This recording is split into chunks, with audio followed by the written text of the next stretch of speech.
பிறர் வாழ, மண்ணிலே முத்தெடுத்து பிறர் வாழ வழங்கும் குணமுடையோன் விவசாயி.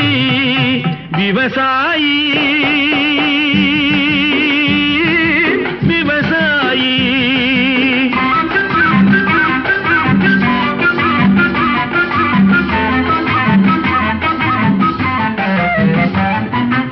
என்ன வளம் இல்லை இந்த திருநாட்டில், ஏன் கையை ஏந்த வேணும்